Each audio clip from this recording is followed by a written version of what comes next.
Eduardo, ¿te parece que arranquemos ya? Perfecto, lo bueno sería si todos nos presentamos. Sí, perfecto. Bueno, empiezo presentándome. Yo soy Hugo Fornels, Rosario, Argentina, trabajando en cuidados paliativos y en oncología. Voy a hacer hoy un poco de maestro de ceremonias, y quiero darle la palabra en un minutito nomás para que se vaya presentando. A ver, me pongo los lentes que no veo. Está la gente de Viedma. ¿Se pueden presentar, por favor? Hola, somos el equipo Otium de Viedma, perteneciente a la Fundación Rubén Cavalici. Muy bien, perfecto. Ya que estamos por el sur, vamos a corrernos un poco para el oeste. La gente de San Martín de los Andes. Soy Victoria Rey, clínica y paliativista en San Martín de los Andes, Neuquén. Perfecto. La gente de Uruguay son muchos centros, pero Claudia, Díaz, ¿pueden presentarse? Para que justo, sí, estamos acá con Ana Guedes, en este momento en Buenos Aires, pero participando desde Uruguay. Perfecto. Sí, pertenecemos a CASMU, a la institución CASMU. Ahí la veo a Lucila Balfosca, ¿te podés presentar bien? Okay. Hola Lucila, ¿te podés presentar?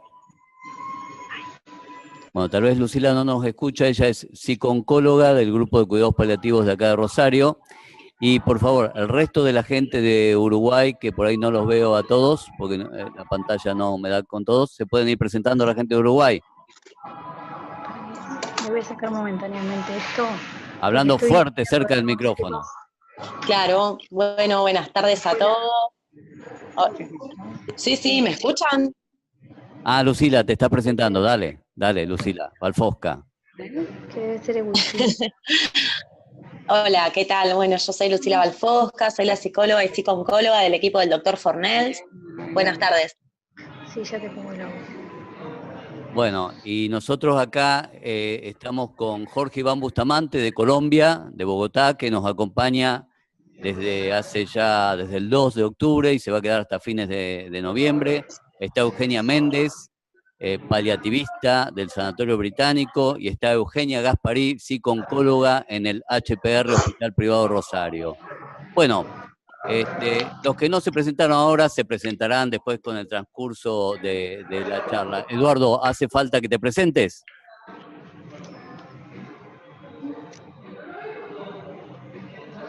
Tenés el micrófono no habilitado, Eduardo. Muchas gracias. Sí, Eduardo Brera, trabajo en el MD Anderson de Houston y bueno, conozco a algunos de los participantes y a otros con muchísimo gusto de empezar a conocerlos a todos. Bueno, ya está hecha la presentación formal o un poco informal. Yo voy a presentar un poco cómo va a ser esta temática y les cuento.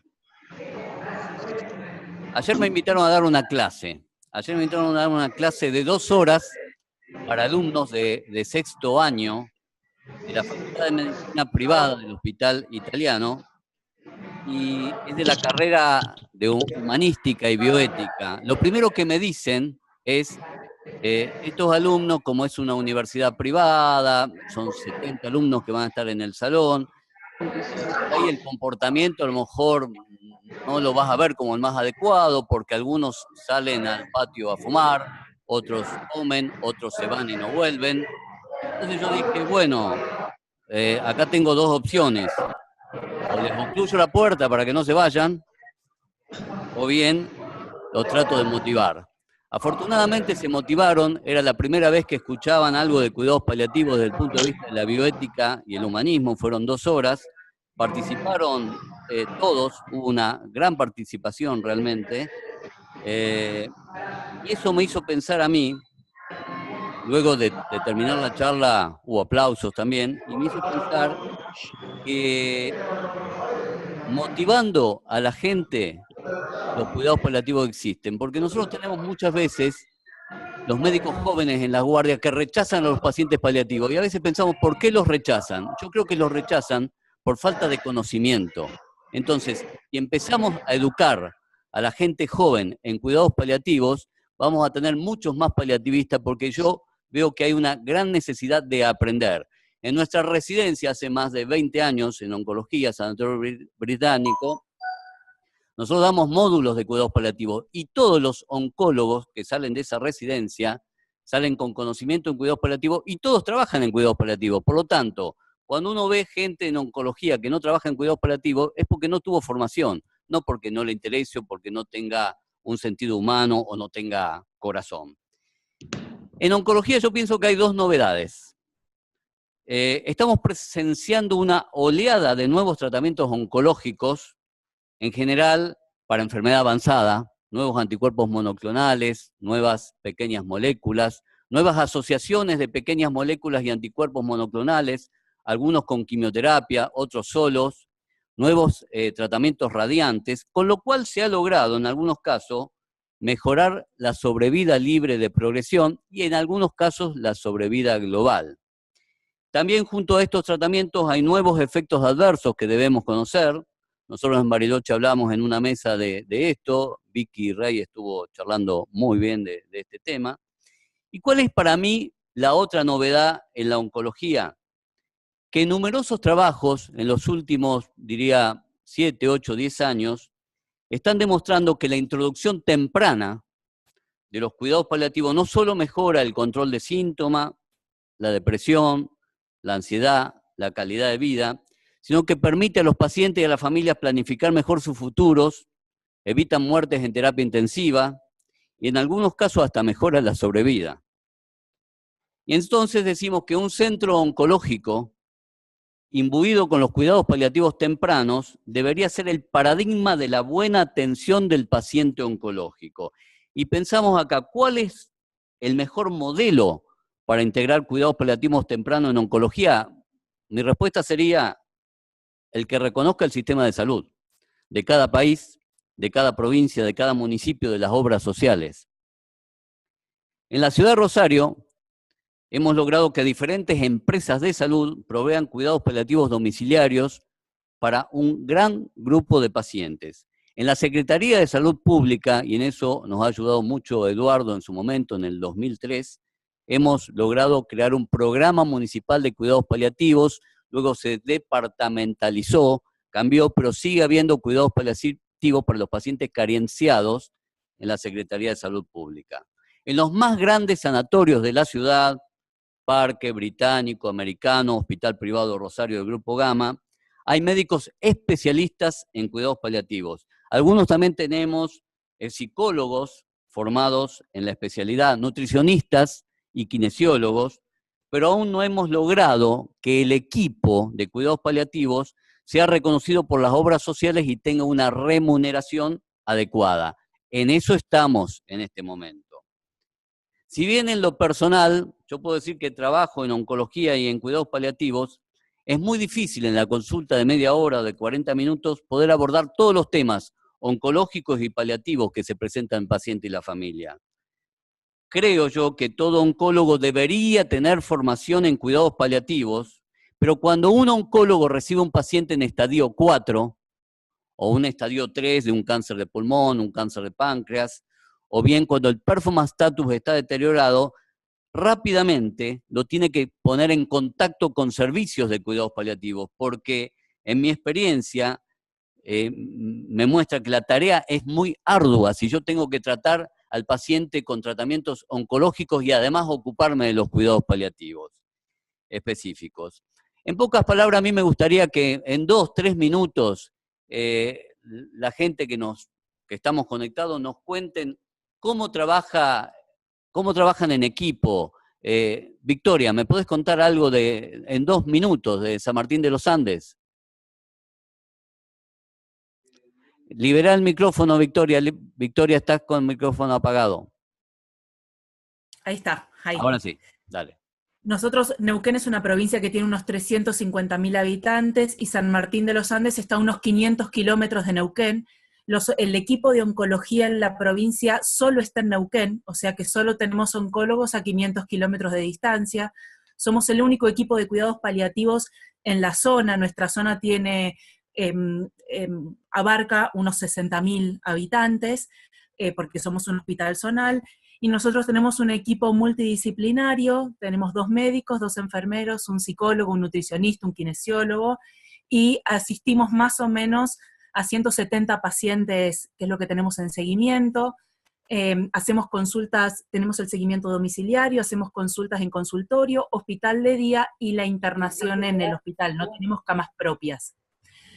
Más o menos tenemos unas 500 consultas por mes, y nuestro tiempo de derivación suele ser bastante temprano, sobre todo porque los oncólogos jóvenes, si bien casi no nos conocemos la cara con ninguno de los oncólogos de Neuquén, suelen, nosotros tenemos una vida de más o menos 5 años en San Martín, y han entendido que tenernos a nosotros es mucho más práctico que el paciente lo llame a 500 kilómetros de distancia diciéndole que tiene un efecto adverso y que lo maneje por teléfono.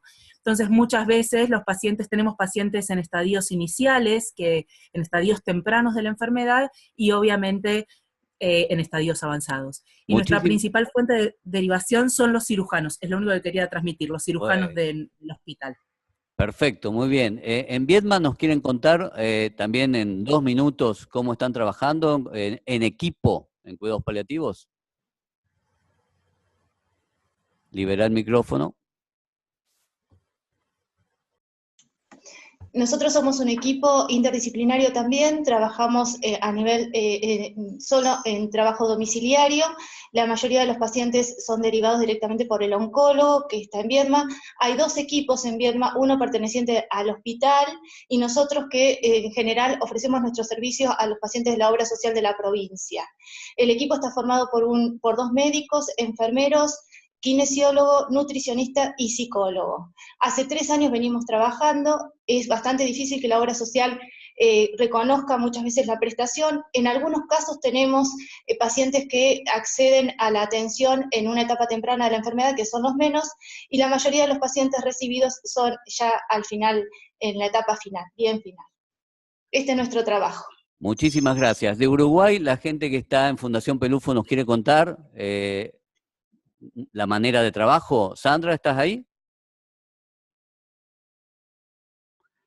Bueno, Claudia Díaz, cuéntenos ustedes un poco, por favor.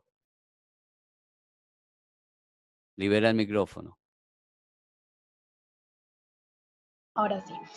Nosotros trabajamos hace varios años ya y en este momento trabajamos un equipo multidisciplinario que tiene atención en sanatorio, en domicilio, incluye también en las puertas de urgencia, de lo que sería para ustedes la obra social, que para nosotros es una mutualista privada.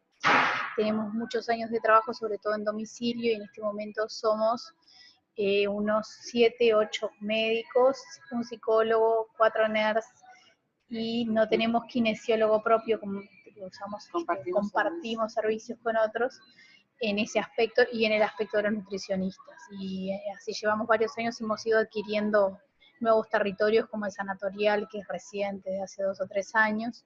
Sí, tenemos varios años de experiencia en domicilio. Muchísimas gracias. 2 o 3 más. Hospital de Minas, ¿nos quieren comentar?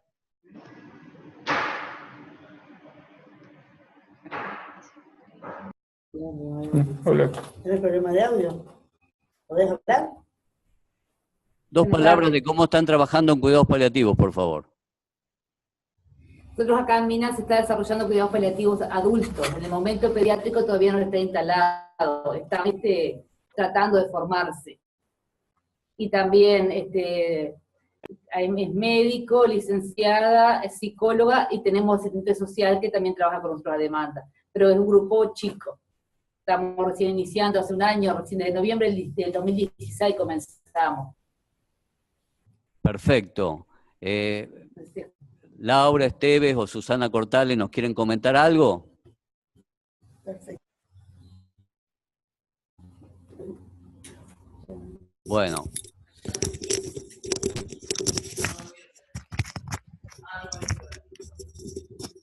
Bueno, en el transcurso de la videoconferencia, sí, los que no hablaron van a ir hablando. Yo ahora lo que quisiera es que, ya que está con nosotros, y aprovechemos porque además Eduardo tiene un trabajo posterior y por lo tanto teníamos que ser bastante puntuales. Está el profesor Eduardo Brera. Él, ustedes saben que es un líder mundial y es, yo diría que el padre de los cuidados paliativos latinoamericanos. Y sobre todo acá en provincia de Santa Fe y en Rosario es quien ha colaborado muchísimo con nosotros para la formación de la especialidad de cuidados paliativos. Entonces, Eduardo, quisiéramos que nos cuente cómo se trabaja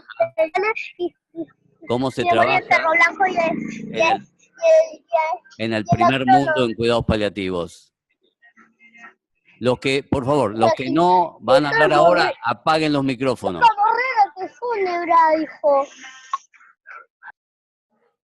Bueno, ya está. Bueno, Eduardo, te damos la palabra. Bueno, muchas gracias. Me interesó muchísimo escuchar lo que todos ustedes han comentado porque es la impresión que tenemos todos sobre el tremendo desafío que es desarrollar cuidados paliativos en cualquiera de nuestros ámbitos de trabajo. Y este enfermo nos muestra un poco el desafío que nosotros encontramos en manejar estos pacientes diariamente. Y como ustedes ven, estos pacientes nos llegan con una cantidad enorme de problemas y muchos de esos problemas son muy difíciles de manejar en una sola visita, como muchas veces el colega quiere que manejemos, y en forma unidisciplinaria, como ustedes muy bien han destacado, que no siempre existen esos recursos. Entonces, la familia es el otro enorme... ¿Cómo hago para ir? How do I do to go back? Backspace and enter. Backspace and bring you back. Enter forward. Okay, perfect. Y tiene, do you have to show the slides? You have the mouse? Yeah. You can do it this way. Perfect. El gran desafío es que no solamente el paciente, sino la familia, y este tipo dijo hace unos añitos, como ven ustedes, que el problema no es el enfermo. El problema no es la enfermedad, sino el enfermo. Parte del desafío para todos parte del desafío para todos nosotros entonces es enfocar en el enfermo más que en la enfermedad, y es un movimiento de protesta. Nosotros empezamos en los años 60 como un movimiento de protesta contra el mal manejo que había con estos pacientes, pero todas estas especialidades, enfermedades, terapia intensiva, terapia de urgencias, muchas subespecialidades, inclusive la oncología clínica, es más joven que la medicina paliativa. Y ustedes dicen, ¿y cómo puede ser que en todos nuestros hospitales no haya ninguna de estas cosas para cuidados paliativos? Y bueno, es que nosotros nacimos fuera del matrimonio, digamos. Y al haber nacido fuera de la medicina organizada, fuera del sistema de salud y donde se pagan las cosas, nos ha costado muchísimo más crecer. Y hemos aprendido que vamos de lo rojo a lo azul. Empezamos con lo urgente y de ahí vamos yendo hacia lo importante. Y una de las grandes preguntas es ¿qué hago con el enfermo cuando no tiene los problemas rojos? Mis residentes todo el tiempo me dicen, ¿para qué nos mandaron a este enfermo? Que no tenía ni gran dolor, ni gran falta de aire, y bueno, en realidad había un montón de otras razones por las cuales nos mandaron a este enfermo. The mouse doesn't seem to be working. We may need a piece of paper or something. Okay, oh, that's perfect, brilliant. Entonces, el equipo es fundamental, y así empezamos nosotros con el equipo. En los años 80, como ustedes ven, fue hace un par de años, y el equipo tiene importancia en permitirnos manejar estos enfermos que normalmente son complicados. Esa fue la primera publicación que hicimos de un grupo ambulatorio, y como ustedes ven, la segunda visita, solamente con una sola visita, había una mejoría en un gran número de síntomas en nuestros enfermos. Y había un montón de cosas que se le podían agregar al enfermo por parte de distintos miembros del equipo, y por eso tener más gente que lo vea a don Juan, sobre todo si don Juan se va a ir a su pueblo o si don Juan no va a poder volver, era fundamental tener ese contacto. Con una sola visita, el paciente mejora cuando el ESAS era más de 4, este porcentaje de los síntomas mejoran con una sola visita. Y ustedes dicen, bueno, fantástico, pero desgraciadamente 52% de mejora quiere decir que 48% no mejoró. Muchas veces hay que verlo varias veces al enfermo, y eso a veces nuestros colegas no lo entienden. En el Anderson, cuando empezaron las terapias targeted, se produjo este aumento de la mortalidad en terapia intensiva, y nosotros pudimos prevenir esa mortalidad en terapia intensiva con los pacientes que nos mandaban a nosotros. Entonces, acá se ve, no sé por qué hace esto, acá se ve que el porcentaje de mortalidad entre los enfermos que los veíamos en cuidados paliativos persistía mucho más bajo en terapia de lo que pasaba cuando lo veían otros equipos. Ha habido una cantidad de estudios controlados en los últimos años. El TEMEL, que ustedes todos conocen, y hubo uno de todos estos trabajos que ustedes ven, se han hecho integrando, como decía Hugo, donde la mayoría ambulatorios, algunos inclusive en internación, como a través de clínicas ambulatorias o programas de educación o a domicilio. Y acá tienen ustedes los resultados estadísticos que la enorme mayoría confirma que cambiamos la trayectoria de la enfermedad. Hacemos que don Juan se sienta mejor, mejoramos la calidad de vida y en muchos casos inclusive cambiamos dónde muere el enfermo y el costo del tratamiento. Este año hubo 2 estudios nuevos que confirman un poco los resultados sobre calidad de vida.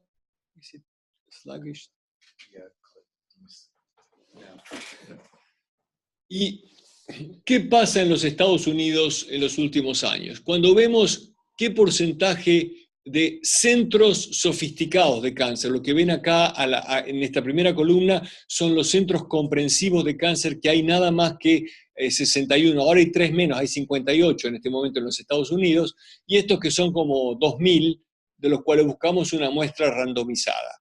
Y quisimos ver cuáles tenían cuidados paliativos. Y la gran mayoría de ellos dicen que tienen cuidados paliativos. Pero cuando tratamos de ver un poquito más de lo que tenían estos grupos, encontramos con que no había muchos planes de crecimiento porque los administradores creían que en realidad que no eran rentables estos servicios. Cuando nosotros nos preguntamos en estos servicios cuántos tenían unidades de cuidados paliativos, nos encontramos con que de los comprensivos, ambulatorio tenía el 60%. De la gran mayoría de los centros de cáncer, que era el otro grupo, solamente el 20% tenía ambulatorios. Unidades de cuidados paliativos, más o menos el 20%. Incluido, no tiene unidad Memorial Sloan Kettering, no tiene unidad Johns Hopkins, no tiene unidad muchos lugares importantes. Y hospicios institucionales aún menos. Es decir, que cuando uno ve las estructuras están bastante limitadas. La mayoría tiene equipos paliativos, pero lo que tienen los equipos paliativos no es mucho. Entonces, hay más cuidados paliativos, menos de 1 en 4 tiene unidad de cuidados paliativos, y cuando ustedes ven todos los trabajos que yo les mostré antes sobre el cuidado precoz, del cual hablaba Hugo, solamente 1 de cada 3 centros de cáncer tiene un ambulatorio, o sea que 2/3 todavía no pueden dar esos cuidados. Lo que nosotros nos preguntamos viendo estos 3.000 enfermos, con un crecimiento anual del 10 al 20% por año en el servicio, es si veíamos los enfermos lo suficientemente rápido. Y acá encontramos con que los enfermos nos los mandaban 40 días antes de morirse, a pesar de que el oncólogo sabía 250 días antes que ese paciente se iba a morir. O sea que había una diferencia importante entre 250 y 40 días. A medida que nos iban conociendo, iban adoptándonos más. Pero no aumentaba el tiempo. De hecho, el tiempo antes de morirse se parecía ir acortando cada vez más. A pesar que el oncólogo siempre sabía más de 200 días que el enfermo se iba a morir. Y acá tiene las curvas de Kaplan-Meier mostrando que realmente nos mandaban muy tarde. Los enfermos con enfermedades de leucemias, cánceres hematológicos, 2 semanas antes de la muerte, los otros 48 días antes de la muerte. Como ustedes saben, el oncohematólogo trata al enfermo hasta unos días después de la muerte. Y pensamos, ¿habrá algún problema con el nombre? ¿Será que el nombre paliativo es un problema? Y le preguntamos a 100 oncólogos aleatorios de nuestro servicio. Fíjense lo grande que es el Anderson, que podemos conseguir muestras aleatorias de 100 oncólogos y 100 enfermeras avanzadas. La mayoría respondieron, y lo que encuentran acá es que realmente ellos pensaban que a un enfermo que estaba muy, muy enfermito, que ya no recibía tratamiento, el 90 y pico % nos lo iba a mandar, sea que se llamara cuidados paliativos o cuidados de soporte. No les dimos ninguna indicación más que esa.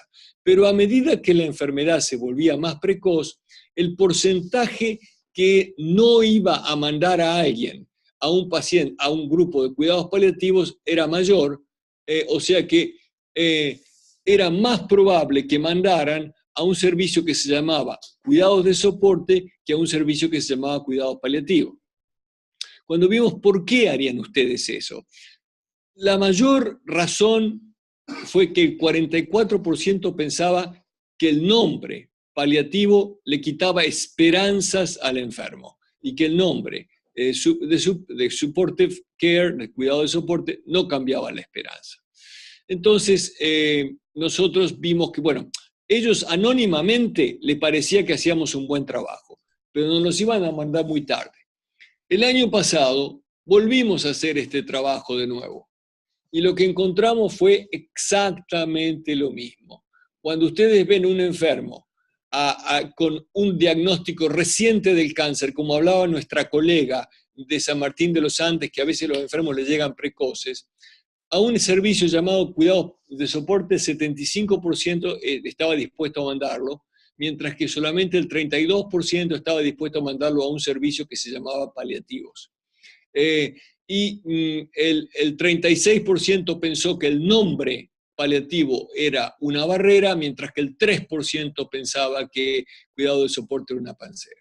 Y que el nombre puede disminuir la esperanza, 60% pensaba que el nombre paliativo quitaba la esperanza contra el 8%. Claro, estos no son los enfermos de la familia, pero estos son los oncólogos, que son los que nos tienen que dar de comer a nosotros y mandarnos al enfermo. Entonces lo que dijimos, bueno, ¿qué pasa si cambiamos el nombre en la puerta? Y en menos de 6 meses nos aumentaron 41% los pacientes y el tiempo mejoró 1 mes y medio antes y ha seguido haciendo cada vez más precoz a lo largo de los años. Estas son las Kaplan-Meier de supportive contra las Kaplan-Meier de palliative. Y como ustedes ven en la barra roja, el Anderson es el gris, anaranjado es la división de Cancer Medicine, y nosotros hemos sido el servicio que más ha crecido en el hospital durante los últimos 8 años, inclusive en años como los últimos 2 años que ha habido una pequeña disminución de pacientes, nosotros no hemos disminuido nada, hemos seguido creciendo. Cuando los pacientes nos lo mandaban a nosotros en los primeros tiempos de referencia, muchas veces se habían perdido grandes cantidades de oportunidades. Estos son la cantidad de veces que vieron a un médico en el centro de cáncer antes de vernos a nosotros. Una de las cosas que cambió es que a los pacientes hay que verlos más veces. Al principio los veíamos 2,9 veces. Ahora los estamos viendo 6 y 7 veces como ambulatorio, es decir, que hay que hacer espacio para que estos pacientes puedan ser vistos. Ahora, nosotros vimos que todo el mundo estaba preocupado con la esperanza y desarrollamos estos Goals of Care, que son los objetivos del auto. Care es el objetivo que habla todo el mundo, Goals of Care. ¿Qué objetivo tiene para los cuidados? Pero nosotros lo encontrábamos un poco tonto, porque si a mí me preguntan el objetivo, yo digo, bueno, cúreme el cáncer, doctor. Ah, no, eso no puedo. Bueno, entonces, conviértamelo en una diabetes. Así yo puedo ver cómo se gradúa de la secundaria mi nieto. No, eso tampoco. Y entonces, eso es como ir a un restaurante, y viene el mozo y me dice, ¿y usted qué quiere comer? Bueno, yo quisiera pollo. No, pollo no hay. Bueno, entonces un bifecito. No, bife tampoco. Entonces llega un momento en que usted le dice, bueno, ¿por qué no me dice lo que tiene? Y ahí podemos ver un poquito, porque si no me voy a pasar recitándole lo que me gustaría comer, y usted me dice que no puedo. Los Goals of Care, dijimos nosotros, no es cuestión de cambiar el objetivo. Usted se compra un auto con todos estos objetivos, de salir a pasear y llevar a la familia, pero usted sabe que a veces pasan cosas malas. Entonces usted compra el seguro, se pone el cinturón de seguridad y lo cierra cuando va al supermercado, porque a veces el auto desaparece. Sin cambiar su objetivo, usted toma recaudos. Y con el enfermo con cáncer, el enfermo puede querer curarse o prolongar su vida, pero si al mismo tiempo discute quién me va a cuidar cuando no pueda caminar, cuando tenga que estar en la cama, a dónde me mudo, quién se muda conmigo, quién se queda con la casa, usted, sin haber cambiado sus planes, puede hacer arreglos precoces, y eso es lo que hacemos muchas veces en paliativos. Hemos cambiado el modelo, desde el oncólogo queriendo hacer todo, que deja un montón de cosas que no puede terminar, la práctica de congreso, donde el oncólogo manda consultas a 10 servicios distintos, que terminan a veces peleándose entre ellos, y finalmente la práctica integrada, donde a veces llamamos a otro, pero llamamos a otro en forma puntual, cuando hay algo más necesario. Lo más importante de todo, obviamente, es el centro ambulatorio, y esto siempre frustra a nuestros administradores. Por ejemplo, nosotros no queríamos tener sala de espera, porque si al enfermo le falta la mitad de la cara, o está caquéctico, o viene en silla de ruedas, realmente tenerlos uno mirando al otro no era posible, pero nos dijeron, tienen que tener sala de espera. Entonces, como ustedes ven, está 100% del tiempo vacía. Y yo las muestro a todos lados para que vean qué imbéciles que son, porque acá podríamos poner 3 o 4 piecitas más. Pero así muchas veces hay que luchar contra la administración.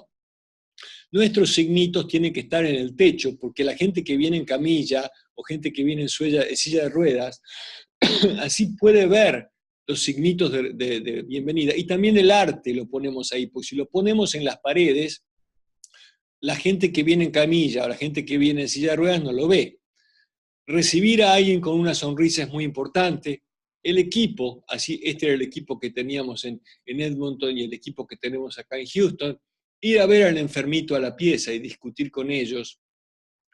Siempre necesitamos una piecita para tener las reuniones de familia. Y yo a esta le llamo la pieza de fluoroscopía, porque acá hacemos procedimientos médicos complejos. Y si yo le llamo la reuniones de familia, indudablemente no me van a dejar usarla porque van a querer hacer algo que haga plata. Entonces la llamamos la sala de fluoroscopía. Tratamos de llevar una camita entera para que el enfermo se acueste en lugar de una camilla de examinación. Y sabemos que hay algunas cositas que ayudan mucho tener un poquito de música, le ponemos celofán a los fluorescentes para que parezcan rositas, no tener sala de espera, los signos en el techo, medir los síntomas. Y eso cambia un poco la trayectoria del enfermo. Cuando nos mandan un enfermo ambulatorio, todas estas mediciones, que son mediciones de calidad, son mejores que cuando ese enfermo nos lo mandan por primera vez como paciente internado. Mueren menos en la terapia intensiva, mueren menos en el hospital, están internados menos veces, no se internan tanto en el hospital. Muchas cosas mejoran muchísimo cuando el enfermo nos lo mandan como ambulatorio. Hay barreras por parte del enfermo y del paciente con cáncer y la familia, y nosotros ya dijimos que algunos no saben que existe, otros tienen miedo, el Ghost of Car. La marca, el estigma asociado con cuidados paliativos, y luego el apoyo logístico. El apoyo logístico es ridículo porque nosotros a la institución le salvamos millones de dólares. Y después el equipo oncológico, creer que los oncólogos tienen que hacer todos, el estigma asociado con cuidados paliativos, la falta de medición de síntomas para saber a quién mandarme, la falta de tiempo para hablar de cuidados paliativos. Todos esos estigmas se pueden eliminar. Cuando nosotros miramos en un estudio sistemático cuáles eran los que se usaban, fíjense qué interesante. Esta es una explosión de artículos sobre integración. Lo que nos hablaba Hugo es demostrado en la literatura. Hasta hace 8 o 10 años ni siquiera se mencionaba la necesidad de integrar, y hoy en día es continuamente hablada en la literatura. Y quisiera que les quedara como una cosa interesante, que hay indicadores de integración que ustedes pueden aplicar a su propia institución. Tenemos ambulatorio, tenemos algo en la comunidad, tenemos camas, tenemos un servicio de consultación, tenemos consultas interdisciplinarias, tenemos educación para oncólogos y para clínicos, y luego hay cosas de investigación administrativas. Cuando miramos los integradores por lejos, la gran mayoría de la integración sucede cuando uno tiene un ambulatorio de cuidados paliativos. La segunda es con la presencia comunitaria, y las últimas dos, que son los servicios de consulta, internación y de camas, son menores índices. Ahora, lo que es interesante para ustedes es que los servicios de internación, son casi el 80% de los servicios en los Estados Unidos. O sea que casi el 80% de los servicios son solamente consultas de internación. Por lo cual, yo diría que no hay que preocuparnos tanto porque en nuestra región la integración no es perfecta, porque no es perfecta en ningún lugar del planeta. Yo quería dejar este comentario para introducirlo, si ustedes quieren, o para lo que ustedes puedan querer discutir en los próximos minutos sobre lo que ustedes hacen o sobre cómo les gustaría hacer las cosas distintas. Yo no sé, Hugo, si les interesa hacer algún otro comentario, que cambiemos algo. Está perfecto, Eduardo. Después vienen 2 casos clínicos, y yo a propósito, no sé, están escuchando todos, dejé un poco para el final, ahora para que charle contigo, Annelise Fonseca, de Río de Janeiro. Uruguay y Argentina nos manejamos todo muy semejante. ¿Vos nos podés comentar, Annelise, qué diferencias ves entre cómo estamos trabajando en Argentina y cómo trabajan ustedes en Brasil, en tu caso en Río de Janeiro? Eu poderia, pero não estou vendo, estou com um problemita acá no sistema. Então, eu prefiro estar calada agora até me acertar acá. Não estou confusa com a imagem, não estou vendo nada, está confuso aqui. Bueno, ¿no pudiste escuchar bien la disertación de Eduardo? Estou com um problema acá em mi Zoom, não sei o que se passa. Bueno.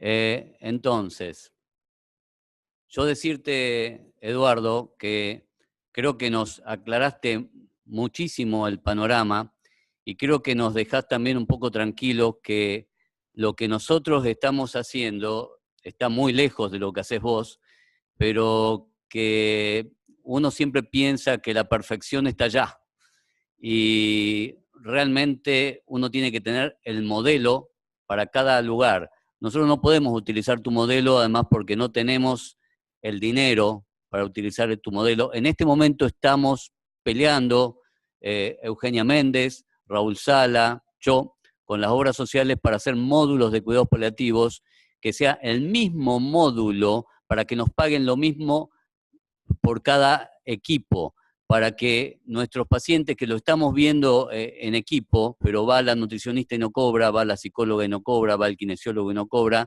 podamos cobrar no solo algo, lo poquito que cobramos los médicos, sino también el equipo total de cuidados paliativos. Yo me acuerdo cuando en el año 2000 nosotros estuvimos en una mesa redonda, Eduardo Bosch, Nuria Gorsch y yo, y hablamos de frustraciones y límites en los cuidados paliativos, y una de las frustraciones que tenía la mayoría de la gente era la falta de reconocimiento de cuidados paliativos. ¿Y por qué? Yo creo que nuestra sociedad, nuestra cultura le da un poco la espalda a todo esto. Una, porque no lo quieren tal vez entender. Otra, perdón, que me está sonando el celular, me olvidé apagarlo. Otra es, le damos la espalda a la muerte, le damos la espalda porque hacemos una negación. Vos alguna vez lo has dicho, siempre estamos negando la muerte, nadie está pensando qué le va a pasar, pero somos nosotros los que tenemos que abrir la mente de las personas, la mente de los pagadores, la mente de los gestores para que nos reconozcan en los cuidados paliativos. Yo quisiera que alguna de las psicólogas, acá está Eugenia Gasparí, allá la veo a Lucila Balfour. ¿Puedo decir un comentario basado Sí. en lo que vos comentaste? Sí. Porque me parece que sería muy útil para nuestros colegas. ¿Saben la forma en que están creciendo más los programas de cuidados paliativos? Están creciendo no pagados por los hospitales, ni Eso que veníamos, lo que podíamos. Ni con la práctica privada. Están creciendo porque las aseguradoras, en este caso las mutuales privadas o el PAMI o esas organizaciones, contratan y pagan excelentemente bien a paliatólogos porque les ahorran millones de dólares en tratamientos muy costosos y totalmente inútiles. Y eso es lo que les convendría investigar, cómo puede cambiarse ese reintegro, porque en realidad ustedes lo que hacen es, les lleva mucho tiempo por enfermo, son muchos minutos por paciente que invierten, y comparado con alguien que ve 6 por hora, no serían competitivos, pero el resultado de la intervención de ustedes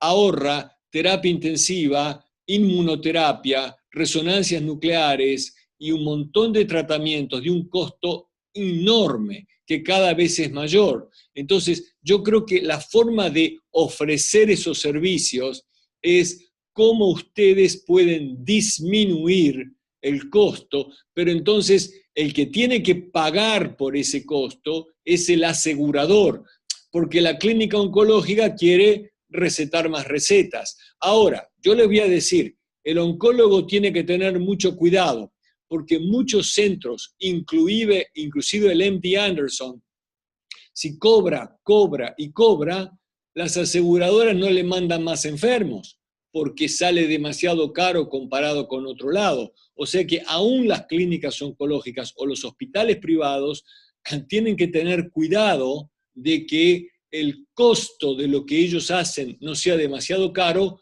porque se les va a acabar la gallina de los huevos de oro. Pero yo diría que exploren eso, porque yo creo que hay una enorme oportunidad para todos ustedes de tener fondos para sus programas de fuentes distintas de las tradicionales.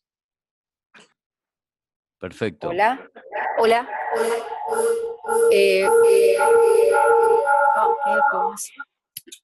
¿Qué pasó? ¿Ahora sí? Sí, adelante. Hugo, buenas tardes, que no me pude comunicar hasta este momento. Quería hacerle una consulta, en realidad una pregunta a ambos. Yo estuve meditando mucho sobre este tema y creo que teniendo doble función, en tanto en mi actividad privada como pública, siendo paliativista y oncóloga, creo que una manera que uno podría darle continuidad justamente a la asistencia al paciente oncológico y captar de alguna manera al paciente precozmente es cuando justamente la consulta oncológica, ¿verdad?, se encara al enfermo de alguna manera, una forma holística, como una persona, ¿verdad? Y luego en el hospital de día, donde se hacen los tratamientos, o en las unidades de radioterapia en su defecto, podría también tener un vínculo con los oncólogos y que haya participación, también si se quiere, ¿verdad?, de gente que ha tenido formación en cuidados paliativos, y de alguna manera el paciente lo que siente, yo lo he vivido personalmente, como una satisfacción, que ven que realmente se lo mira como una persona, ¿verdad?, en todas sus dimensiones, social, biológica, y que acompaña y le da esa seguridad que a veces el paciente, mismo en los tratamientos que son curativos, tienen ciertas incertidumbres de cómo va a ser el tratamiento, que se sienten de alguna manera acompañados en ese transitar, como ahora después lo vamos a mostrar en la historia, y de alguna manera acompaña a uno durante todo ese tratamiento, y si evidentemente evoluciona al ser la curación, se le dará una continuidad posterior en los controles de las policlínicas oncológicas. No sé si en los centros donde ustedes están, y yo había consultado, porque hay un trabajo muy bueno que presentaron en el ASCO 2017, en las cuales hay un control sintomático, y se usan algunas herramientas. Hugo, creo que yo te había mandado una encuesta que aparentemente los europeos están usando para control de los síntomas en forma tridimensional, para de alguna manera acercar al enfermo a ese buen control sintomático durante tratamiento, y que le da de alguna manera una chance a a tolerar mejor el tratamiento y darle, y bueno, se ha demostrado en ese trabajo que se publicó en el ASCO el 2017, una sobrevida mayor como ustedes estaban mencionando. No sé si tienen esa herramienta, usan esa herramienta o usan las herramientas de Edmonton, no sé en qué están en todos esos, no sé si ustedes tienen este tipo de seguimiento en los hospitales de día, el doctor Brera, no sé. Muchas gracias. Sí, en realidad ese trabajo de Ethan Bash lo publicó como una carta en Internal Medicine. Yo la verdad que no sé por qué fue a parar como un trabajo plenario, porque yo creo que me parece que cuando uno los datos los tortura, después confiesan, ¿no? Pero en realidad me parece un poquito simplista que el hecho de medir síntomas, porque había un montón de trabajos que han mostrado que no cambiaba mucho demasiado, porque en realidad lo único que hacían era preguntar los síntomas y no quedaba claro qué hicieron al respecto. Pero bueno, encontraron la sobrevida que no era uno de los objetivos del estudio. Yo creo que eso va a haber que ver si se replica y cómo no se hace. De todas maneras, indudablemente medir cómo se siente el enfermo es fundamental. En Canadá el ESAS lo completan todos los enfermos. Lo que hizo Ethan Bash fue los criterios de toxicidad de los enfermos, usando el NCI Clinical Toxicity Criteria, que es un instrumento muy malo si lo miramos desde el punto de vista del manejo sintomático y en general del enfermo, pero el concepto de medir cómo se siente don Juan es válido, y que si yo no pregunto a don Juan cómo se siente, don Juan no se siente bien, no se siente respetado, no se siente bien tratado, como muy bien mencionó la doctora Alonso, que básicamente tener alguien que se preocupe por cómo yo estoy como persona es de gran importancia. El gran desafío es, ¿qué hacemos al respecto? Que yo tengo que tener una acción basada en cómo expresa sus síntomas don Juan. Tengo que saber si yo voy a cambiar el tratamiento, si lo voy a hacer venir antes, si lo voy a llamar por teléfono. Nosotros tenemos un poco este sistema, pero decir que se puede hacer a través de la clínica oncológica es muy complejo. Hay dos barreras en este momento en los Estados Unidos. La primera es que el oncólogo no tiene el tiempo.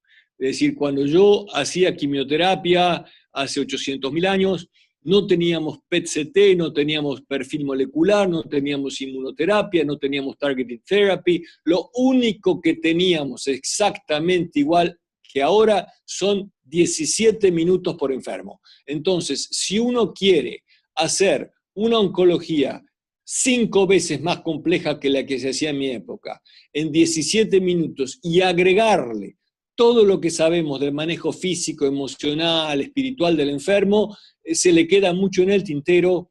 Y si uno le dice al presidente del Dana-Farber, del MD Anderson, del Memorial, que a los enfermos los quiere ver 30 minutos más, lo echan. O sea que en realidad la posibilidad técnica de que con el tiempo que existe para la práctica oncológica actual se pueda abarcar todo eso me parece complejo. Por ahí alguno se hace práctica sumamente privada, puede darse el lujo de elegir cómo va a practicar, pero la mayoría de la gente que está asalariada, de obra social o de empleado, le va a ser complejo poder abarcar todos esos aspectos del manejo del enfermo. Y por ello, yo creo que los oncólogos están tan motivados y tan interesados en integrarse con paliativos, porque han pasado dos cosas. Primero, hemos visto que el sufrimiento de los pacientes es muy grande, nosotros se los hemos hecho ver y los hemos demostrado en muchas cosas.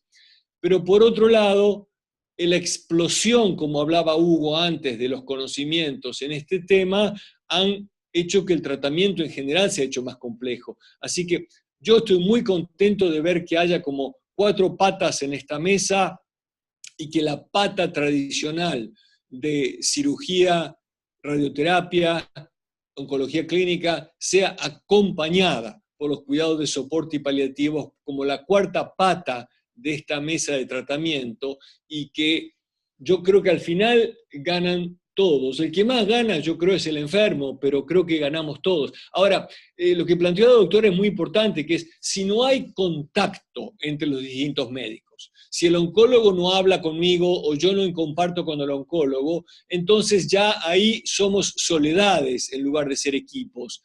Y es importante que yo le mande el email al médico y me conteste cuál es el plan. A veces queda claro en la historia, muchas veces no. O sea, mantener ese contacto entre nosotros es importante para que don Juan escuche el mismo mensaje de todos nosotros. Perfecto. Perfecto, muchas gracias. Si les parece, vamos a presentar, Sandra, la primera historia clínica, que es una presentación que creo que son 7-8 minutos. Así la discutimos y después, si tenemos tiempo, tenemos una segunda historia clínica. Así que la podemos ir presentando. Si me pones, sí. Lo presentamos desde aquí, y vos la vas comentando. Sí, pero no la veo, espera. Ahora va a aparecer.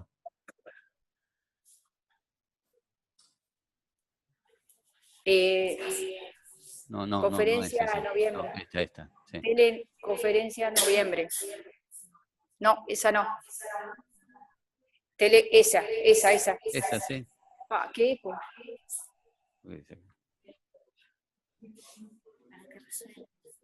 Bueno, buenas tardes a todos que no pudimos comunicarnos. ¿Vamos a tener este eco? Perfecto. Bueno, estamos justamente hablando, yo soy oncóloga, me voy a presentar, trabajo en el Instituto Nacional de Oncología, y bueno, tenemos un equipo justamente de cuidados paliativos, acá en el Instituto Nacional de Cáncer, que está conformado justamente por 4 médicos, y una licenciada en enfermería. Y bueno, queríamos presentar este caso clínico, no quiero diferir mucho la presentación para darle tiempo a la discusión de este caso. Bueno, en este caso la tengo como paciente aún, es una paciente de 61 años, creo que había un anterior, ¿no hay? Perfecto, discúlpame. Es una paciente, una mujer de 61 años, procedente del interior, reside en Montevideo, por su enfermedad. Ella nació y vivió durante muchos años en Aiguá.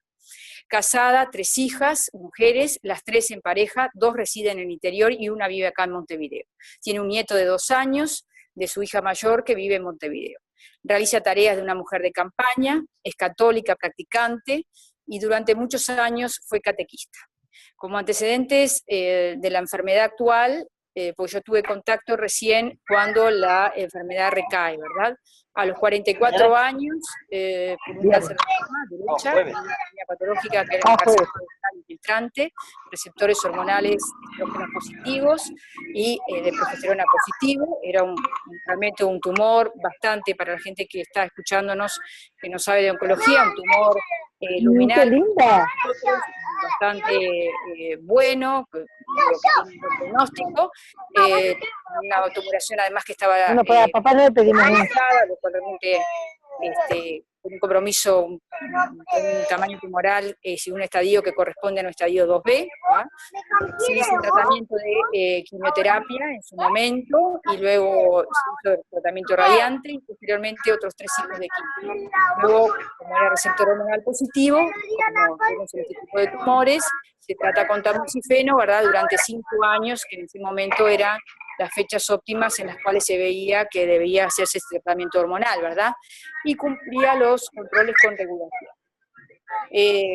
Bueno, ella tuve contacto por primera vez, como dice ahí, en el mes de septiembre de 2012, y bueno, viene por puerta, por emergencia, ¿verdad? Con una pancinopenia, con un recuento de glóbulos blancos, como dicen, muy bajo, ¿verdad? Con plaquetas también muy bajas, una hemoglobina muy baja. Vino realmente ella muy asombrada de su situación, muy desorientada, mucho nerviosismo por parte de toda la familia. Los controles habían sido el año anterior porque ya había pasado un intervalo entre la enfermedad, ¿verdad? Como vemos, del 2000 al 2012, uno pensaría que tenía un pronóstico realmente muy bueno, y lo que uno pensaba es que podía haber recaído, ¿verdad?, con esta situación. Perdón, Sandra, Sandra, un minuto. Los que, ¿verdad? Sandra, por favor, y bueno, justamente cuando cierren el micrófono los que no están participando. Por favor, cerrar el micrófono quien no está participando. En este caso, bueno, se hizo justamente los estudios, se comenzó a hacer un mielograma, una biopsia de médula.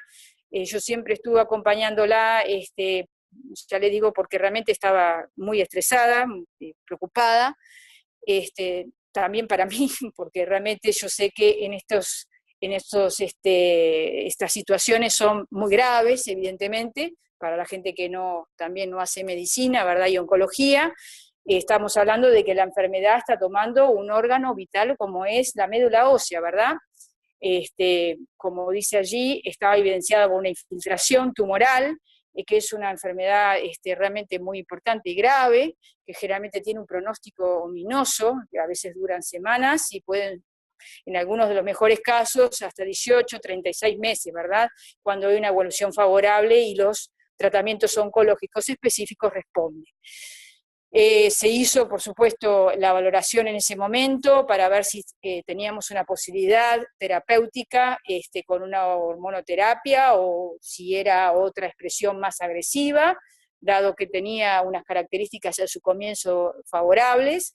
Y bueno, nos encontramos que también tenía receptores hormonales positivos, y me acuerdo que con el jefe del equipo habíamos planteado, ¿verdad?, entre todo el equipo, hacer colocación de un portacat, que era difícil porque no tenía capital venoso de la paciente, porque para hacer tratamientos todos planteaban, el equipo tratante, o decir, mis compañeros de oncología, que tenía que hacer quimioterapia.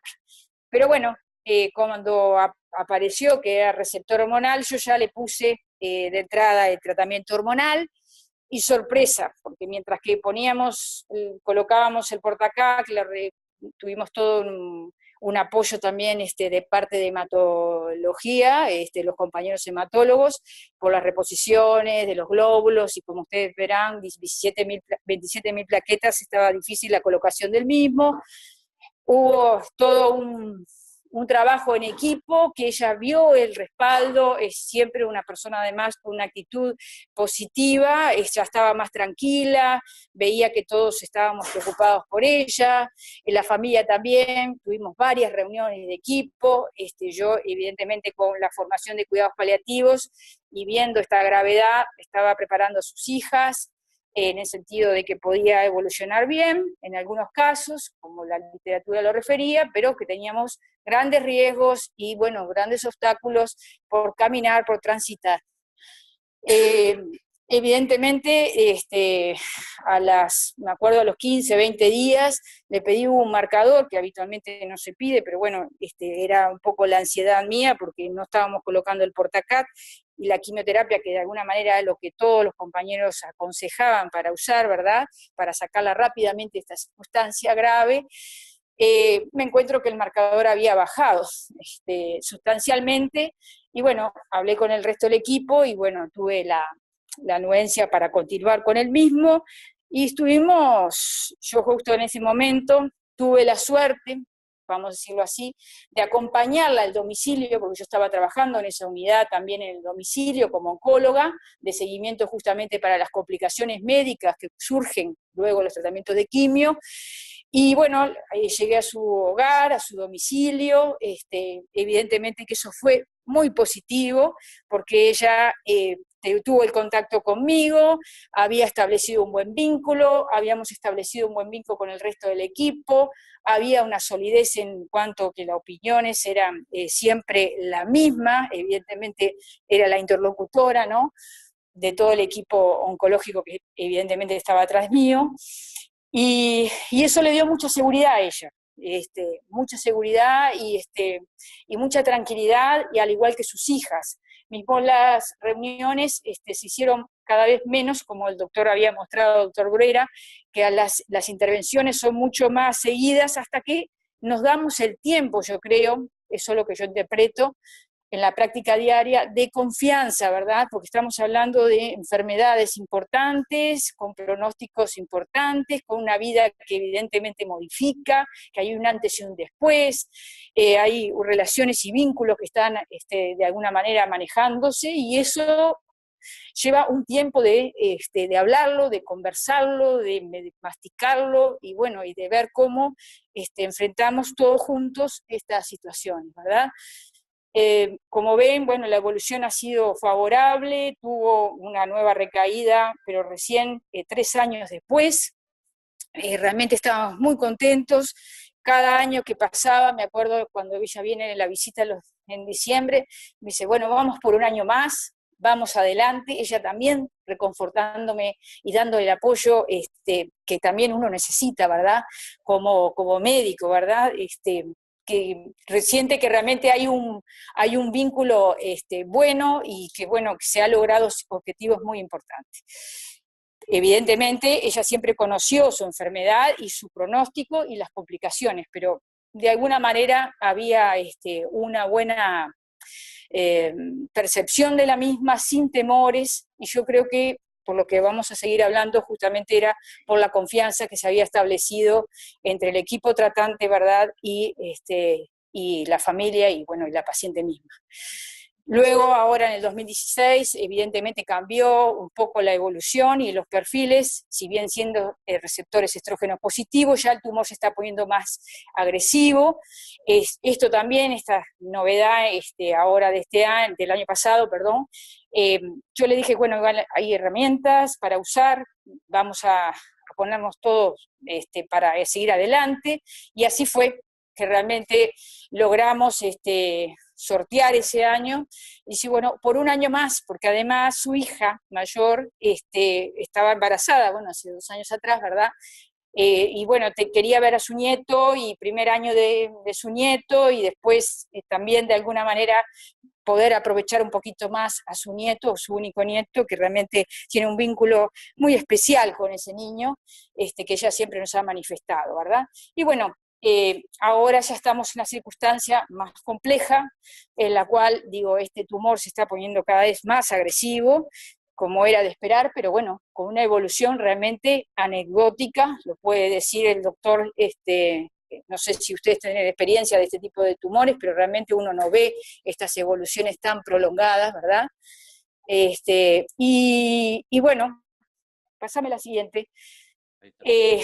Hicimos una reflexión hace unos 15 o 20 días, porque evidentemente las cosas no están bien, y bueno, estamos llegando también a diciembre, y bueno, se están poniendo las cosas complejas, y tuvimos una reflexión, disculpen, pero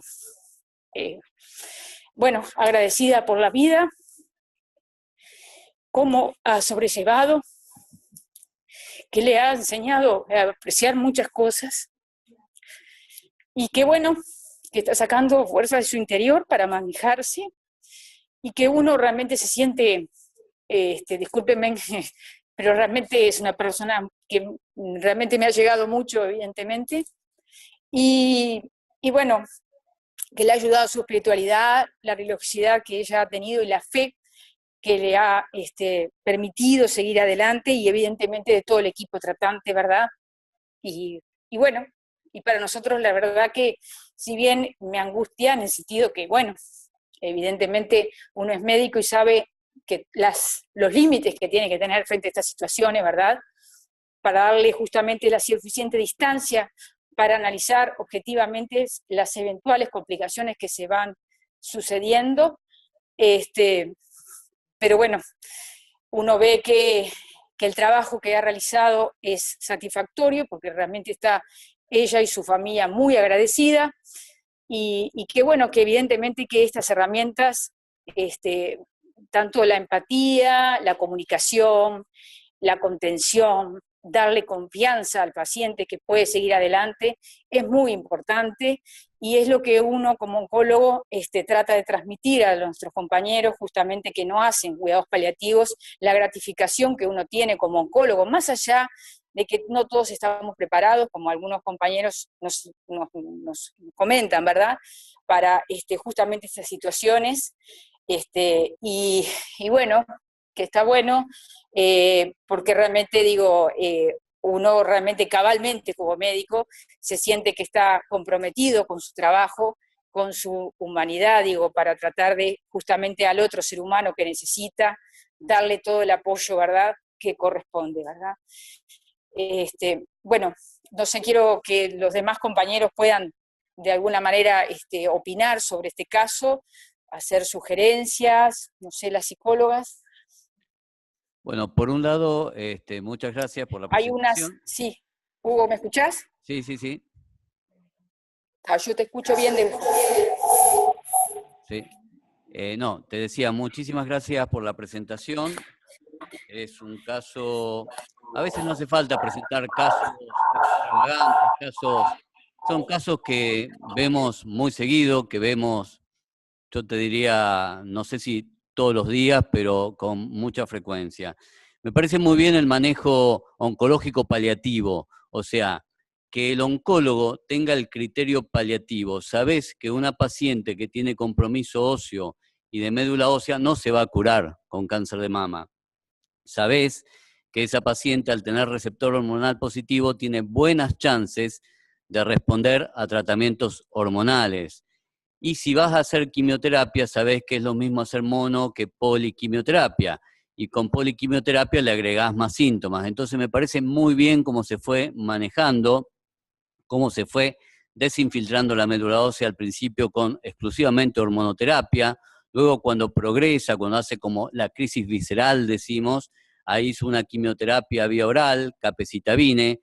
El 90% de nuestros pacientes tolera el capecitabine a la perfección, pero hay un porcentaje que no lo tolera bien y eso hay que conocerlo.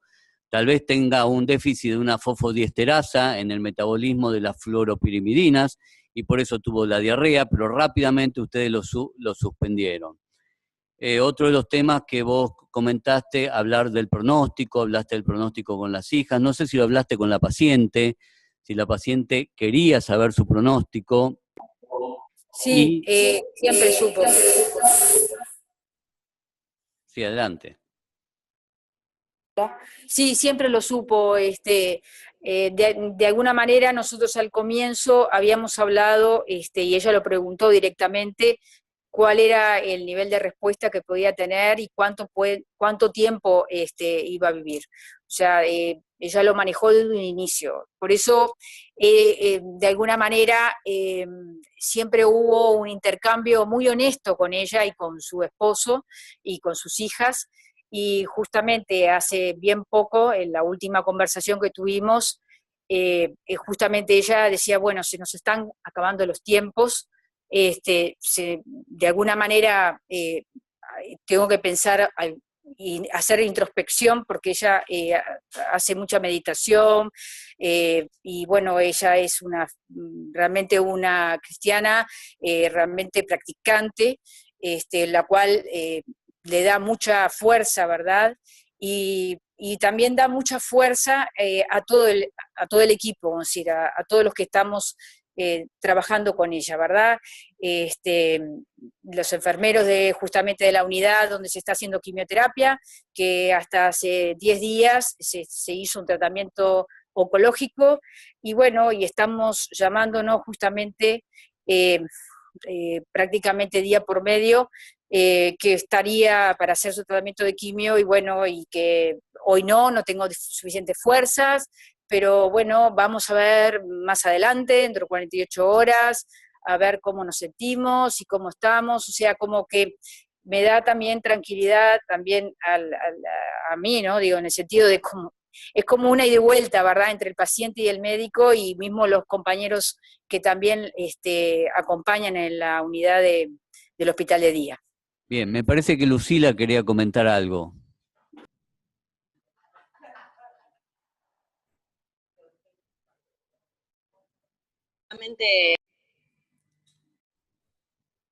A ver, ¿me escuchan? Sí, sí, te escuchamos. Bueno, me quedé un poco pensando en esta pregunta de si consideramos que la espiritualidad ha jugado un rol importante en este caso. En realidad pensaba un poco en eso y creo que, bueno, respondiendo un poco a esa pregunta, creo que en todos los casos en cuidados paliativos nos encontramos con necesidades que tienen que ver con lo espiritual, ¿no?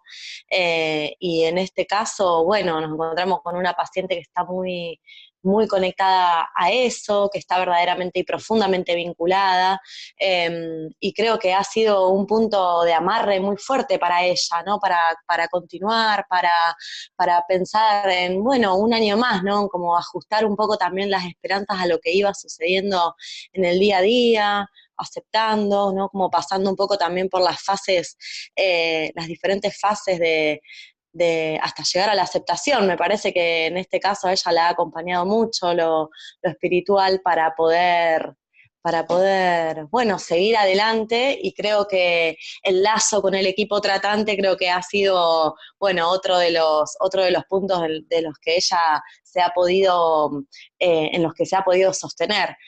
No sé ustedes cómo lo han manejado en ese plano, digamos, ¿no? Cómo han acompañado esa parte, la parte espiritual de la paciente.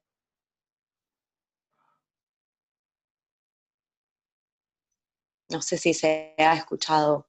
Sí, se te escuchó muy bien. Eduardo, ¿querés hacer un comentario de este caso antes que comentemos el último caso?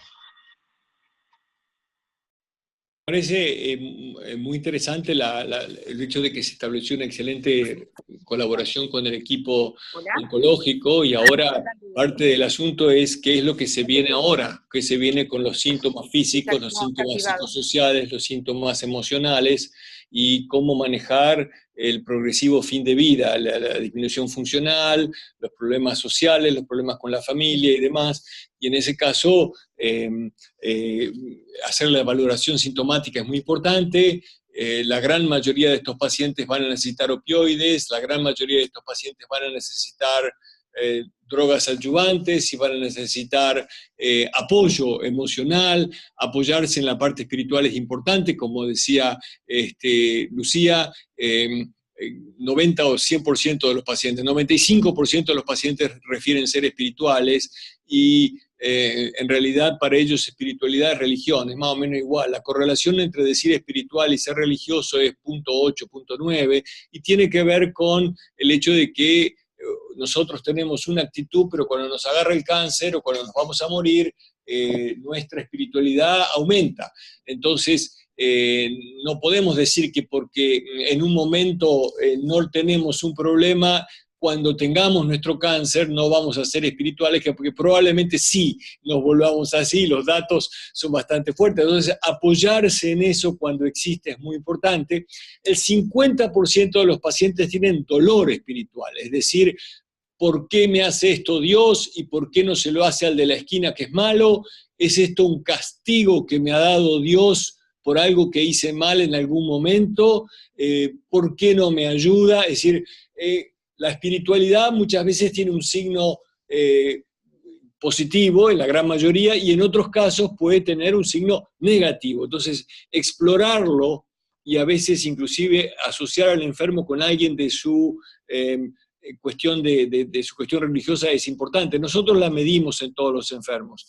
El dolor financiero también lo medimos en los enfermos, porque también es una fuente muy importante de sufrimiento en los enfermos, y creo que parte de la complejidad de lo que tenemos que hacer en cuidados paliativos es que toda esa tormenta se viene junta. No es que viene un problemita o el otro, ¡pum! Todo se viene junto, entonces tenemos que evaluar todo eso al mismo tiempo.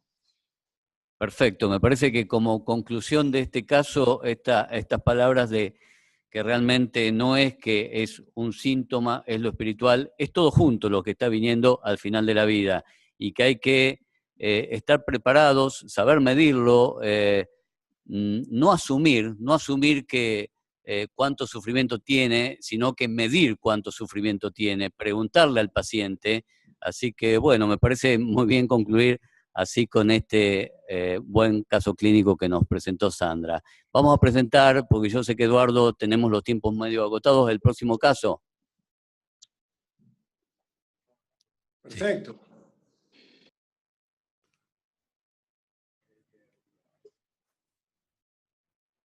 Ya va, un minuto.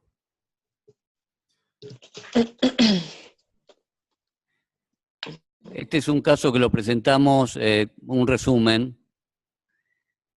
Pasa, ¿no? Bueno, Jorge, de 54 años, lo anterior, el 15 de junio es derivado de clínica médica a oncología. El diagnóstico es de carcinoma de células pequeñas de pulmón con metástasis óseas múltiples.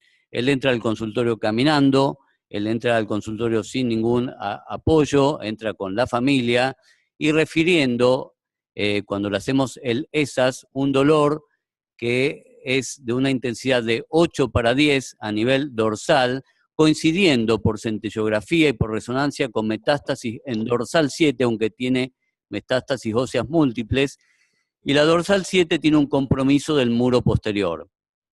Además, en la evaluación sintomática se encuentra que tiene fatiga moderada, anorexia moderada, tiene un buen estado de ánimo y tiene ansiedad asociada al intenso dolor. Viene a la consulta ya en un tratamiento que le pone su clínico con parches de buprenorfina, refiere que lo usa desde hace unos 4 días pero sin alivio, es acompañado por su esposa y su hermano, le hacemos un mini mental test que es normal, tabaquismo positivo, un gran fumador y el CAG es negativo, el paciente no tiene alcoholismo, aunque alguna vez hemos pensado y nos has dicho vos, Eduardo, que cuando el tabaquismo es positivo es como aquellos pacientes que son compensadores químicos. La próxima. Se indica radioterapia en la columna dorsal, porque esto ya pasaba a ser casi una emergencia, había un compromiso en el muro posterior. Se envía a la consulta con nutricionista y psico-oncología, lo vio Lucila, a Jorge. Se indica quimioterapia con cisplatino y etopósido, sabemos que es un small cell lung cancer, un tumor de células pequeñas o neuroendocrino indiferenciado que son de alta proliferación celular y en general de buena respuesta a la quimioterapia. Y comienzo con morfina oral con 6 miligramos cada 4 horas, una dosis de corticoide ahí en el consultorio de depósito. Próxima. A la semana refiere que la intensidad del dolor, ese dorsal, disminuye de 8/10 a 4/10 y considera que es adecuado el tratamiento del dolor y que él tolera ese dolor. Comienza con más apetito, tiene menos ansiedad que estaba vinculada al dolor, y a los 15 días de la primera quimioterapia y durante la radioterapia tiene una disfagia que oscila entre un grado 3, dificultad para líquidos y sólidos, y grado 4, muy dificultosa la ingesta oral. Se suspende la radioquimioterapia, es vuelto a ver ese mismo día nuevamente por nutricionista. Próxima. El nutricionista indica un cuidado de la cavidad oral, bicarbonato, humidificar mucosas, enjuagues bucales, higiene. La anterior.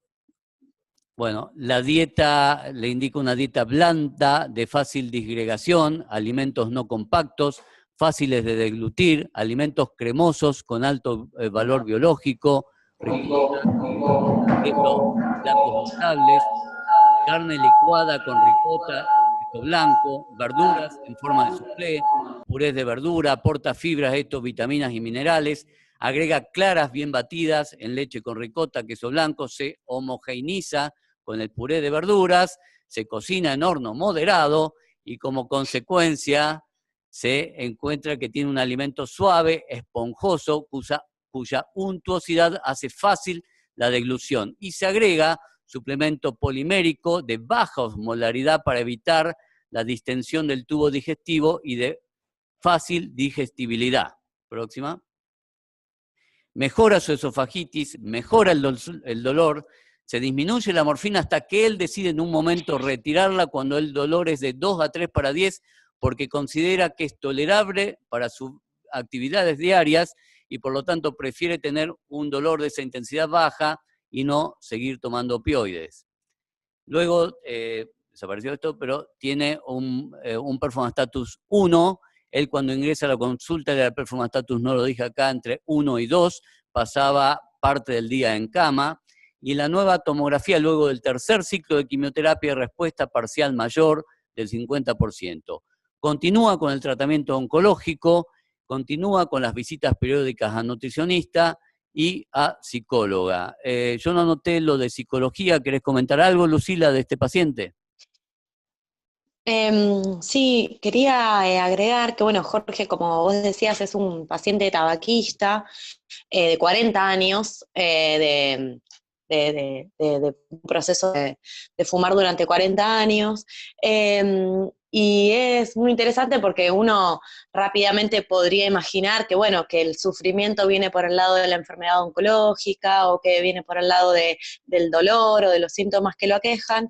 Y en este caso, Jorge es un paciente que presenta una gran culpa porque él no está pudiendo cortar su adicción con el cigarrillo, no está pudiendo con eso. Entonces lo que en este momento lo está haciendo sufrir es la culpa por ese motivo, porque considera que está defraudando a su familia, que cuando vos decías, bueno, que entró al consultorio sin ningún, ¿cómo dijiste? Sin ningún apoyo, creo que el apoyo de Jorge es su familia, su hermano, que en cada tratamiento vienen y viene por ese lado. Entonces, lo que en este momento ubica como sufrimiento tiene que ver con la culpa por no poder cortar el lazo adictivo con el tabaco. Eso quería agregar. Bien. Hugo, Sí, una pregunta es, el enfermo aparentemente debutó con enfermedad sistémica, con enfermedad generalizada y con metástasis óseas, y ¿sabemos algo más del pronóstico de él, digamos, de 6 meses a 2 años? ¿Cuál es tu impresión en este momento después de la respuesta que ha tenido y cómo está ahora? Sí, justamente el pronóstico, y estamos empezando a hablar de pronóstico porque realmente en las primeras consultas ese tema no se tocó. Él sabe que no se va a curar. De pronóstico hablamos, y tal vez con mi optimismo hablé de un poco más de ese tiempo, hablé de 1 año en promedio, pero que puede ser más. Tengo algunos pacientes que están sobreviviendo más tiempo de lo que sobrevivían antes los pacientes con cáncer de pulmón y de células pequeñas.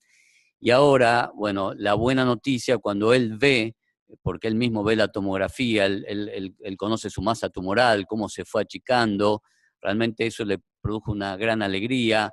Yo creo que la radioterapia alivió su dolor dorsal, evitó la compresión medular que podía tener, y la quimioterapia alivió otros dolores que él tenía. Él mismo dejó la morfina. Yo creo que este paciente con metástasis óseas, es raro que la sobrevida media está justamente entre 6 meses y 1 año. El tema del pronóstico, la verdad que a mí me cuesta un poco, voy a sincerarme acá, y sobre todo cuando viene con un gran optimismo. En una de las consultas lo vimos acá con Jorge Iván Bustamante de Colombia, que me está acompañando en las consultas, y creo que tu impresión ha sido la misma. Yo sé que en algún momento tenemos que hablar del tema de pronóstico, de poner sus cosas en orden. En un momento le pregunté, ¿cómo es tu calidad de vida? ¿Cómo es su calidad de vida, Jorge?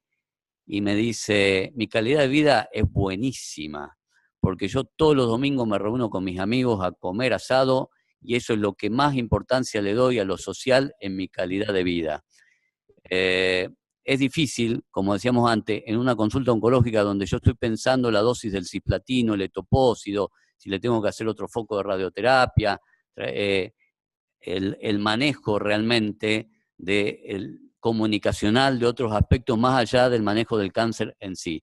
Por eso que este paciente, yo rápidamente pedí la consulta al equipo, lo vio Lucila como psicóloga, Marina como nutricionista, y ahora le voy a pedir a Eugenia que también lo vea como paliativista en terapia del dolor, porque yo quiero en este paciente que debuta con un estadio 4, si bien con mis conocimientos en cuidados paliativos, manejar una conducta oncológica paliativa, pero toda esta parte que viene ahora de hablar del pronóstico, los aspectos psicológicos, nutricionales, etcétera, que lo maneje más el equipo de cuidados paliativos.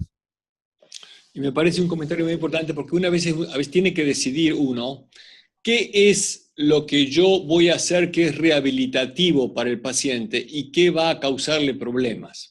Y justamente uno de los problemas es el parar de fumar. Si yo paro de fumar cuando tengo enfermedad relativamente avanzada, el primer efecto de eso es que me voy a sentir miserable, espantoso, por un periodo entre 6 meses y 2 años. Muchos pacientes hacen depresión, muchos pacientes se sienten tremendamente mal, y entonces, si el pronóstico amerita, está justificado pasar por el sufrimiento de dejar de fumar porque hay un beneficio a mediano y largo plazo.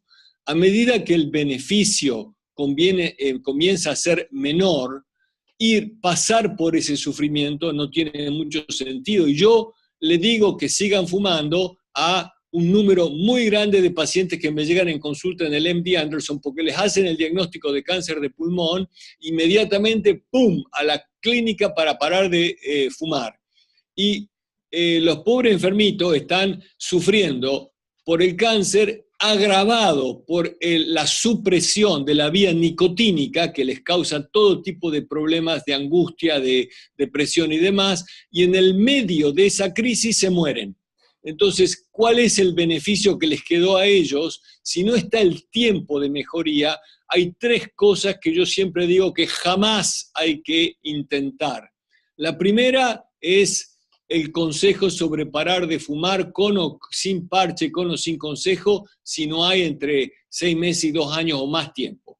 La segunda es abuso sexual de infancia, con lo cual uno abre un montón enorme de problemas de distrés para el enfermo y en el medio del distrés se muere. Claro que cuando hay tiempo, uno siempre tiene la posibilidad de estar mejor. Y el tercer es el distrés postraumático. Si uno lo abre a toda esa temática, el enfermo va a sentirse espantoso por un tiempo y después se siente mejor. Pero en paliativos parte del desafío es: ¿tenemos el tiempo en este enfermo? Si no tenemos el tiempo, que siga fumando, hacer terapia de soporte y expresiva y no abras esa caja tremenda de hongos que es el abuso sexual o el distrés postraumático, porque no hay tiempo para que después el enfermo tome la ventaja. Si hay tiempo, fantástico. Pero si no hay tiempo y este enfermito está justo en el borde de que a lo mejor fumarse un puchito de vez en cuando sea compatible con calidad de vida sin que cambie demasiado el pronóstico a mediano y largo plazo, por eso yo sería un poquito más relajado en ese sentido. Sobre todo si, como dice Lucila, esa es una de las causas de sufrimiento importante para este enfermo en este momento. ¿Querés comentar algo, Lucila? Sí,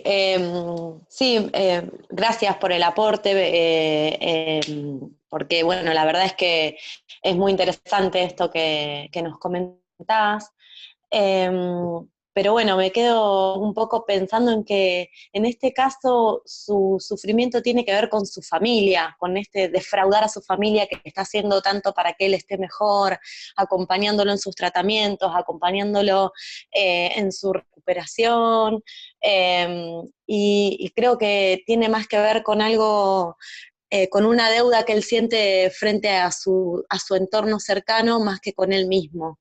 Es interesante esta propuesta que vos nos traes. Sí creo que para poder enfocarlo de esa manera hay que trabajar la aceptación de la progresión y de la incurabilidad de su enfermedad.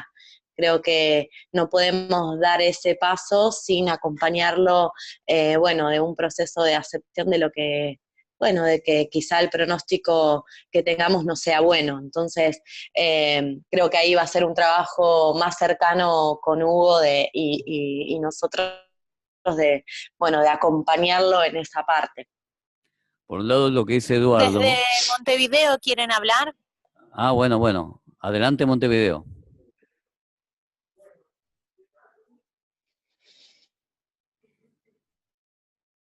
Adelante, pueden hablar. Ahora sí. ¿Qué tal? Quería aportar también desde mi lugar como psicóloga, que trabajo también en el área de la psico-oncología y de los cuidados paliativos, que a mí me parece que, bueno, cada caso es netamente singular, o sea que en trabajar con los pacientes, si bien hay estadísticas, no hay recetas, ¿no? Entonces, me parece muy oportuno lo que traía la psicóloga recién, ¿no? Lucila, de poder escuchar un poco la situación tan singular de ese paciente que por lo poquito que nosotros vemos a través de la presentación, aparecen como esos sentimientos de culpa tan importantes, ¿no? Entonces, a veces dar lugar, digamos, a mitigar la culpa, porque la culpa es uno de los factores que inciden y generan elementos de peor pronóstico en la adaptación a la enfermedad. Entonces, quizás el dejar de fumar pueda no ser tan nocivo, sino que pueda contribuir justamente con disminuir elementos de riesgo en el paciente.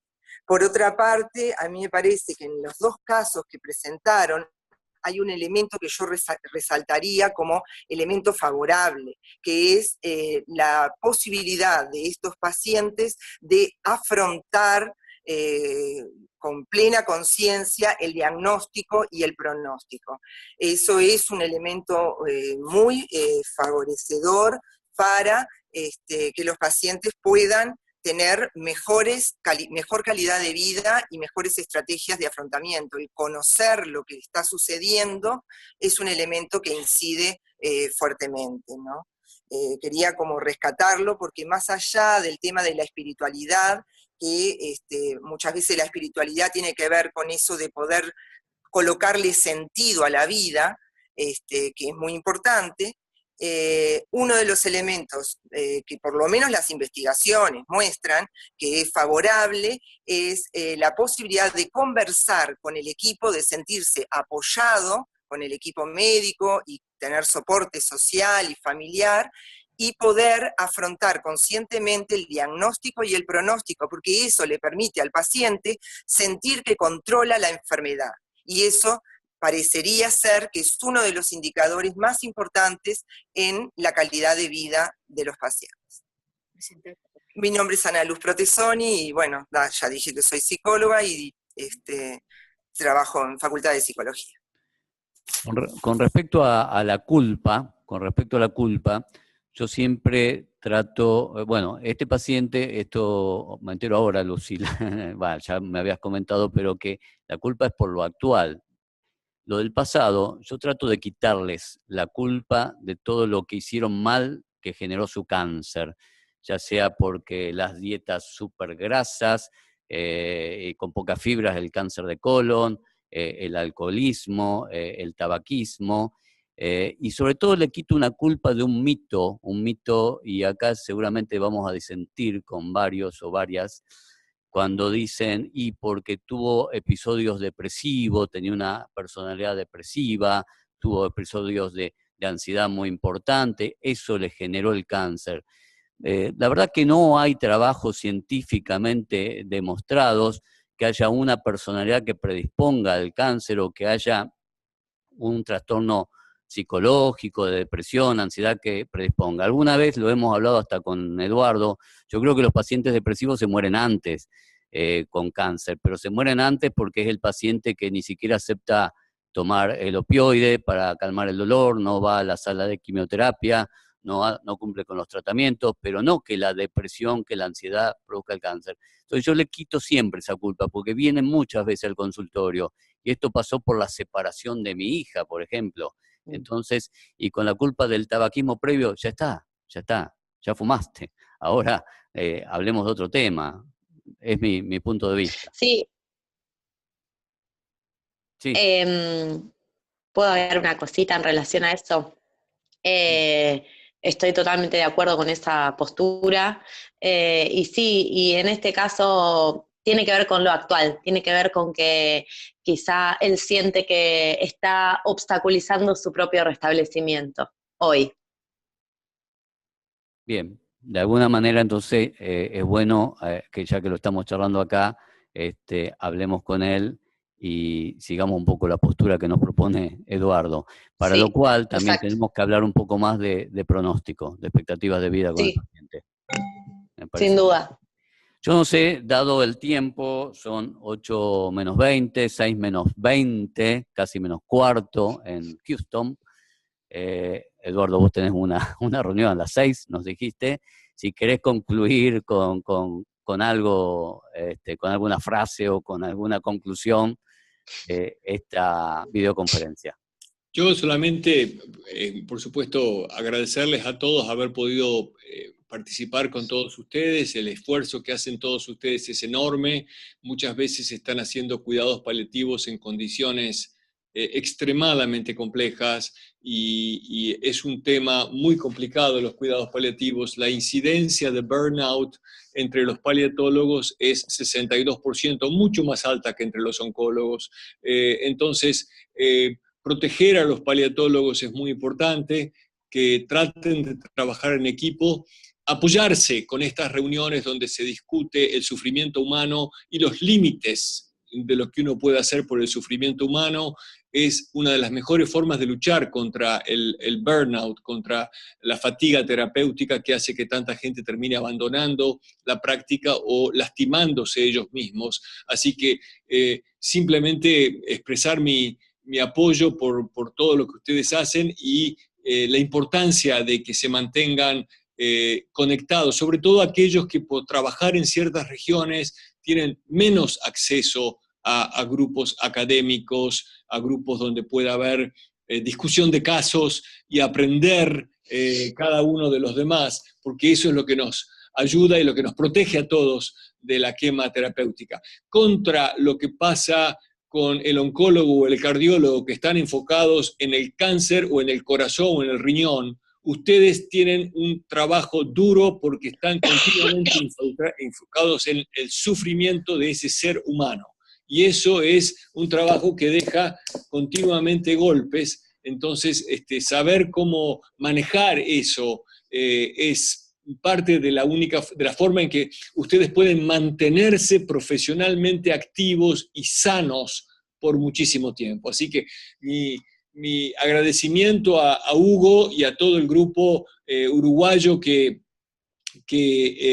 gestionó todo este hermoso evento y me estimulo para que todos ustedes sigan en forma regular participando de estas actividades para que con un ratito por mes puedan mantener el espíritu y la energía para el trabajo diario. Muchas gracias. Gracias, Eduardo, y yo quiero agradecer a Sandra, que es un poco la hacedora de todo esto, igual que Claudia y Ana de Uruguay.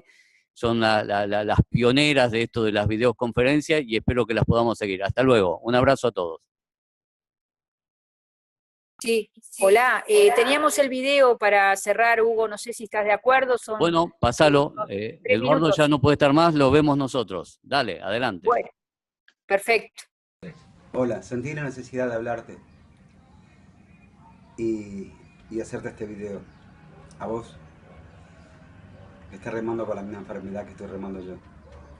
El cáncer. El cáncer. Simplemente el cáncer. Una enfermedad como tantas que si nosotros ponemos lo mejor de sí, salimos adelante. Y yo te lo puedo decir con propiedad, porque yo hace más de 3 años que vengo peleando con un cáncer de páncreas. El cáncer de páncreas es uno de los más agresivos. Y yo sabía que podía quedarme un rato más, siempre y cuando pusiera todo de mí, todo mi empeño, todo mi esfuerzo, toda mi voluntad. No le tengas miedo al cáncer. Hoy por hoy, el cáncer se puede transformar en una patología crónica que se puede sobrellevar. Hoy el cáncer se cura. El 70% de la cura del cáncer está acá, en nosotros. En nosotros. No te dejes amedrentar. No te dejes amedrentar. Peleala. Peleala. Mírame a mí. ¿Entendés? 3 meses de vida tenía yo. Solo 3 meses de vida. Llevo más de 3 años. Y todo a fuerza de voluntad. Fuerza de voluntad, a que me tocó un buen equipo médico, a que tengo los mejores cuidados paliativos, porque deben ser uno de las mejores paliativistas que conozco, la doctora Sosa. Y pienso seguir más. Y no me voy a entregar. Y vos, que lo tuyo es tan leve, o por lo menos es más leve que lo mío, no podés entregarte. Poné lo mejor de vos. Poné lo mejor de vos. Y vas a ver que salís. Poné lo mejor de vos y le vas a ganar al cáncer. Hoy se curan todos los cánceres. Todos. Los que no se curan se transforman en patologías crónicas, que los podés ir sobrellevando. Yo sé que no es fácil aquí, conozco todo eso, pasé por todo eso. Pero no te dejes amedrentar. Pelea. Remala. No te dejes amedrentar. ¿Está? No me flageles, no me decepciones. Luchá, pelea, proyectate, tené objetivos. No te dejes amedrentar. Vos podés. Y estoy convencido de que vos podés. ¿Está? Te quiero mucho.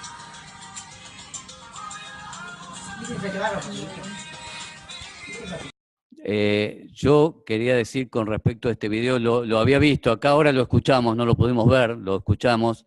Realmente es muy bueno poner la palabra del paciente, ¿no?